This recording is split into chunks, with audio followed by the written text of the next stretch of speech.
Salut les 20 joueuses et 20 joueurs, bienvenue dans cette 20 jeux vidéo. Ici Swatch et aujourd'hui nous allons expliquer les règles et déguster Root The Underworld Expansion. Alors l'extension The Underworld est pour le moment sortie qu'en anglais, mais va bientôt prochainement sortir en français chez Matago. Donc un peu de patience et elle sera en français. Donc Underworld Expansion, c'est deux nouvelles races et un nouveau plateau que je vous présente tout de suite. Voici donc le nouveau plateau de Underworld Expansion de Root. Ce nouveau plateau est recto verso. Il présente donc deux physionomies totalement différentes. Celle que vous ne voyez pas est une physionomie un peu plus guerrière, on va dire. Et celle-ci présente, vous le voyez directement, ça frappe l'œil, un lac en plein milieu que vous allez pouvoir traverser grâce à cette barque. En fait, comment ça fonctionne? Lorsque vous faites un mouvement, si vous êtes à l'endroit où il y a la barque, vous pouvez mettre vos petits meeples sur la barque. Donc c'est assez joli. Vos petits meeples sur la barque, on va les mettre comme ça. Et vous pouvez aller n'importe dans quelle clairière adjacente au lac. Pouf, par exemple. Donc voilà, ça c'est la barque et puis évidemment à partir du moment où la barque est là, vous allez pouvoir, quelqu'un d'autre va pouvoir prendre la barque, etc. Donc ça c'est le principe de cette carte, c'est vraiment bien vu, c'est sympa. Il faut savoir que, évidemment, si, comme dans notre partie ici, la marquise chat se met ici où il y a la barque, avec son petit château, eh bien, bonne chance pour aller la chercher. Donc en l'occurrence, dans cette partie ici, cette barque est restée, n'a pas servi à grand-chose, mais évidemment, si vous jouez dans une autre configuration, ou que vous jouez sans la marquise chat, ou que la marquise chat met son château ailleurs, eh bien, vous n'aurez pas ce petit couac. Sinon, voilà. Évidemment, vous voyez que les clairières sont un peu différemment adjacentes les unes aux autres, en sachant aussi que les forêts, pour le vagabond, par exemple, les forêts, celles autour d'une clairière sont adjacentes, donc vous pouvez passer comme ça d'une forêt à une autre. Voilà pour le plateau. Cette extension comprend aussi deux nouvelles races. La première, c'est de Underworld Duchy, et la seconde, ça ne s'invente pas, la Corvide Conspiracy, qui a été créée il y a quand même bien avant toute la crise, et c'est assez marrant de voir un nom si proche finalement de ce qui se passe pour le moment. Donc voilà, les deux races. Alors comment fonctionnent ces deux races? On va commencer par les petites taupes. Eh bien, les petites taupes ont la particularité de voyager sous terre. Comment se passe un tour de jeu pour les petites taupes? Eh bien, d'abord, elles placent un warrior, donc un guerrier, plus autant de guerriers qu'on voit ce petit symbole. Et donc, vous voyez ici, la taupe a construit 2 citadelles. Elle ajoute 3 autres guerriers. Si elle avait construit sa dernière, elle en ajouterait 5. Donc, elle va mettre 4 guerriers. Les voilà. 1, 2, 3, 4. Et où? Dans son terrier. Et donc, elle a un terrier qui se trouve à côté du plateau, qui se trouve ici. Et elle met... Donc, il n'y a que elle qui peut mettre des guerriers sur son terrier. Et donc ça c'est la première chose dans sa phase de jeu. Elle peut mettre autant de guerriers, plus autant de guerriers qu'elle en a dévoilé grâce à ses citadelles. Ensuite, elle peut prendre deux actions parmi ces 5-là. Donc la première, c'est construire. Pour construire donc un de ces bâtiments, il lui suffit de dévoiler une carte. Donc elle ne doit même pas la jouer. Elle dévoile une carte qui montre le type de clairière dans laquelle elle peut construire un bâtiment, à condition qu'elle contrôle cette clairière. Donc ici, par exemple, la taupe, évidemment avec mon exemple, imaginons qu'ils n'ont pas débarqué ici. La taupe contrôle cette clairière. Imaginons qu'il y avait un emplacement libre. En montrant la carte, elle peut placer un bâtiment sur la clairière. Voilà la première action qu'elle peut faire. La deuxième, c'est bouger. Donc là, c'est assez simple. Combattre, facile aussi. Recruter, c'est placer un guerrier dans son terrier. Et faire un trou. Alors faire un trou, ça c'est assez fantastique, puisque pour faire un trou, vous dépensez une carte, donc par exemple celle-ci, cette fois-ci vous la dépensez, vous placez votre trou de taupe dans une clairière qui correspond à la carte que vous avez défaussée. Mais peu importe que vous la contrôliez ou pas, donc vous pourriez la mettre par exemple ici. Et directement, vous placez tous les guerriers qui sont dans votre terrier, vous les placez dans cette clairière-là.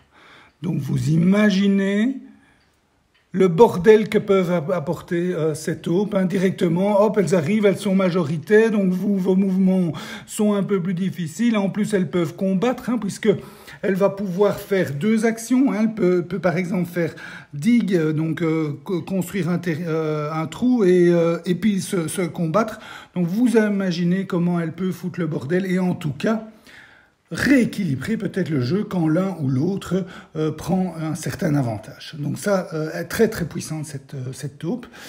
Surtout qu'en plus, bon, évidemment, elle peut prendre que 2 actions, c'est très peu. Il y a d'autres factions qui vont pouvoir faire plus d'actions, mais c'est pas tout, parce que après, elle peut faire toutes les actions des cartes ministres qu'elle aura engagées. Alors ces cartes ministres sont ici, au début du jeu. Elle n'en a engagé aucun. On va voir juste après comment elle en engage. Mais imaginons qu'elle en a engagé quelques-uns. Eh bien, que font ces ministres? Ils vous permettent de construire des buildings, de vous déplacer, de engager une bataille, de se déplacer 2 fois ou d'engager 2 batailles, de gagner des points de victoire selon certaines formules en fonction des cartes que vous avez en main, en fonction des terriers que vous aurez construits, en fonction des bâtiments que vous avez construits. Ici, vous pouvez recopier une action d'un de vos nobles, et donc d'une de vos cartes. Ici, vous pouvez, vos cartes qui est noble, donc ça c'est les nobles. Ici, vous gagnez des points de victoire, des points de victoire et des points de victoire. Donc ces cartes sont assez puissantes, elles vont vous donner des actions supplémentaires et elles vont vous donner aussi des points de victoire. C'est une des grandes sources de points de victoire, puisque quand vous voyez, quand elle construit des bâtiments, c'est uniquement pour augmenter ses capacités, elle va gagner aucun point de victoire. Donc les cartes sont un grand apport de points de victoire pour les taupes, plus le fait de construire ces cartes. Donc pour engager des ministres, en fait, qu'est-ce qu'elle doit faire? Elle doit révéler, donc montrer des cartes de sa main, donc sans les jouer, qui correspondent aux clairières qu'elle contrôle. Donc par exemple, ici pour le moment dans cette partie-ci, elle contrôle 2 clairières lapin, je pense que c'est, une clairière renard et une clairière lapin, c'est lapin et ça c'est souris. Donc 2 clairières souris, une lapin et une renard. Donc elle peut dévoiler 2 cartes orange, une carte rouge et une carte jaune pour engager un ministre. Alors, pour engager un ministre de niveau 1, c'est un squire. Donc là, il lui suffit de montrer 2 cartes. 3 cartes pour un noble et 4 cartes pour un lord. Et donc, et quand elle dévoile, elle enlève une petite couronne. Elle gagne les points de victoire qui sont là, donc c'est 1, puis ça va devenir 2, et puis 3. Et elle prend une des cartes qui est dans son paquet, et elle le prend en main. Donc, à partir de ce moment-là, elle pourra faire plus d'actions. Donc, sa puissance, un peu comme la majorité des factions dans Route, sa puissance va aller crescendo, puisqu'elle va avoir de plus en plus de cartes en main, d'actions à faire, et les points de victoire vont aller de plus en plus fort, mais elle devra toujours contrôler, mais là au minimum de clairière à 3, à 4, mais avec la puissance de ces trous, elle va quand même bien pouvoir se développer. Donc une faction très très puissante. Ensuite, elle défausse toutes les cartes joker, donc oiseaux, qu'elle aurait montrées. Si elle a montré des cartes joker pour construire, pour engager un noble, ou si elle a pour construire, si elle a montré une carte joker, eh bien à ce moment-là, elle se défausse de toutes les cartes joker. Elle peut fabriquer un outil, et puis ensuite, elle pioche une carte plus autant de cartes qu'elle voit ce symbole-là. Voilà. Elle a quelques particularités. La taupe, la première, c'est que elle est toujours adjacente, donc son trou, je ne sais plus comment, son bureau, hein, donc est adjacent à tous ces trous. Donc elle peut, évidemment, elle peut voyager de l'un à l'autre comme ça. Et la deuxième chose, c'est que comme elle est puissante, elle a une faiblesse.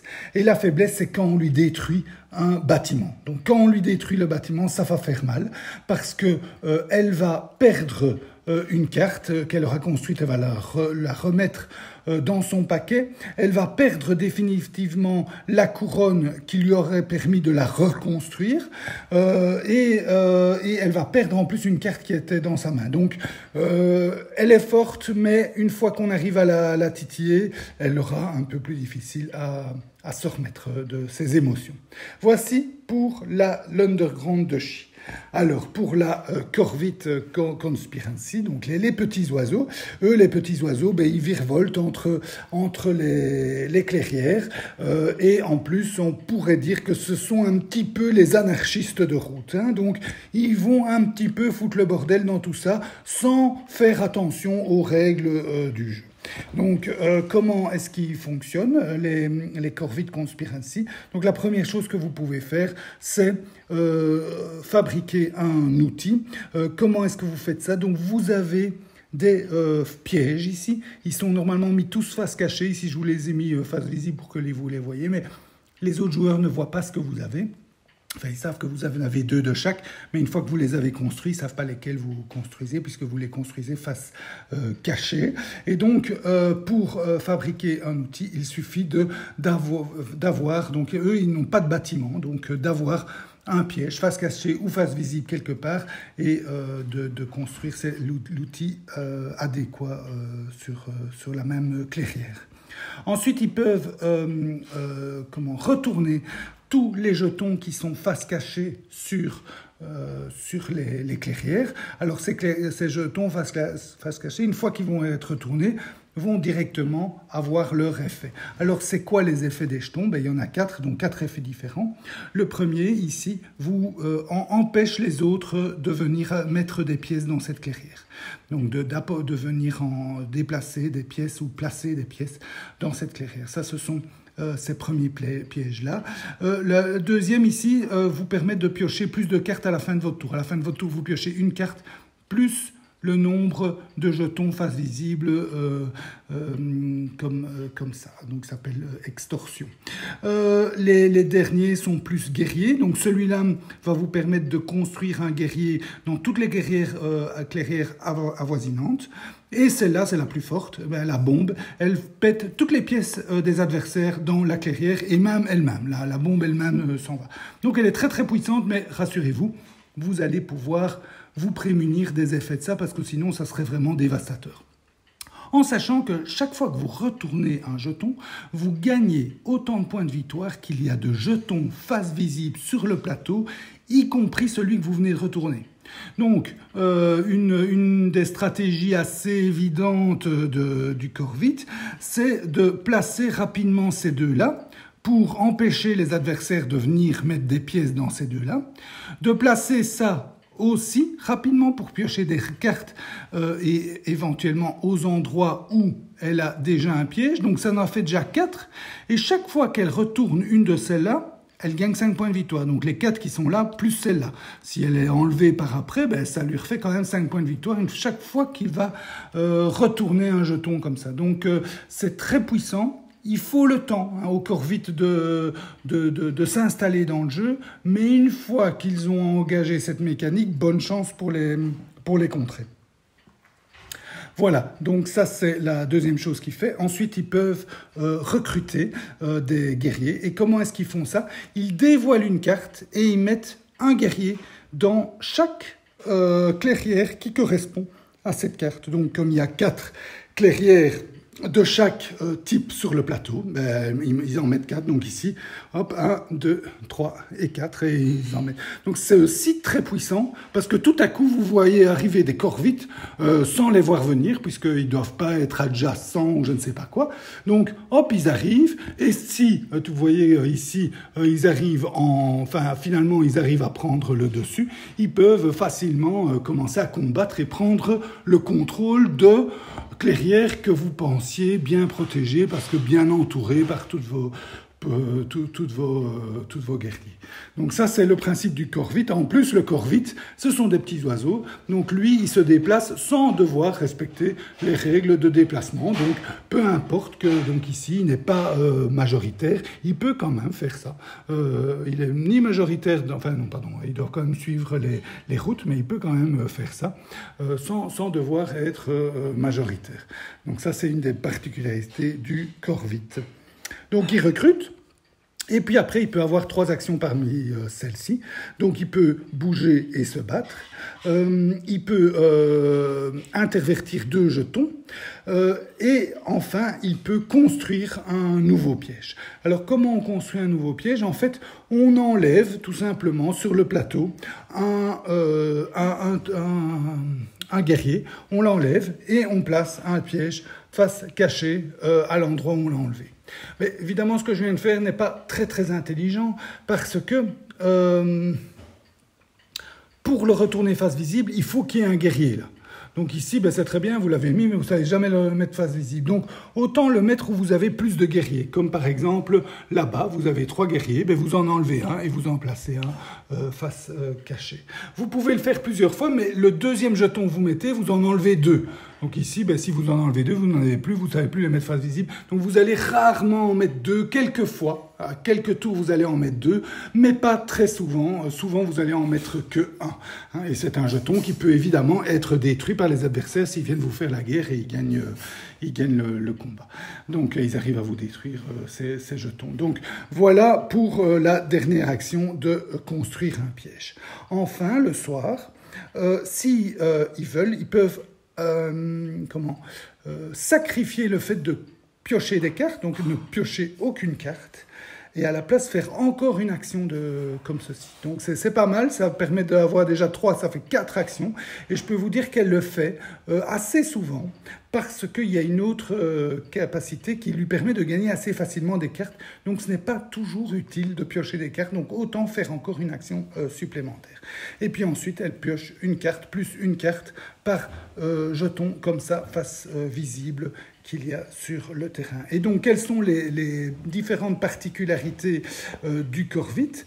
La première chose, et c'est ça que je vous disais, que les bombes sont puissantes, mais vous pouvez vous en prémunir. En fait, chaque joueur, avant la phase de fin de manche, ou de fin de son tour, où il va piocher des cartes, il peut essayer de deviner ce qu'il y a sur un jeton face cachée. Donc par exemple ici, il y a un jeton face cachée.